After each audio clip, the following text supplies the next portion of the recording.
Hey Grace Posse, welcome back to the Daily Devotion. I hope you guys are doing well. Today we're going to be talking about the unity of all things. And our focal passage will come from Colossians 1:19 and 20, which says, "For it pleased the Father by him to reconcile all things to himself, whether they be in earth or things in heaven." If we are humble and sincere Christians, this should be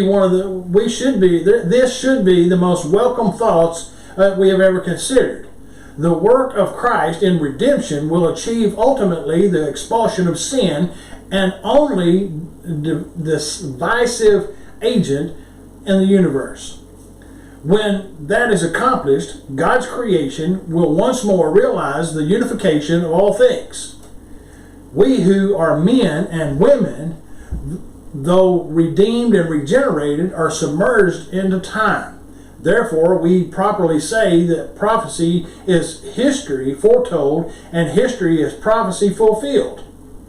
But in God there is no was or will be, but a continuous and unbroken is. In Him, history and prophecy are one and the same.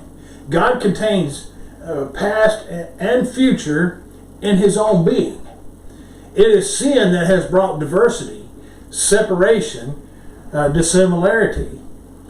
Sin has introduced divisions into a universe essentially that was one. We don't understand this, but we must let our faith rest in the character of God. The concept of unity in all things is seen in Scriptures. Paul says that God will reconcile all things to himself, whether they be things in earth or in heaven. So let's go to the Lord in prayer. Father, sin spoiled your creation, and it has ruined the lives of thousands of people who have died in their sin and with no mindset to repent, and we yearn for the day that you will reconcile all things to yourself. But we pray earnestly, Lord, that for salvation for those who do not know you. And it's in Jesus' name we pray. Amen.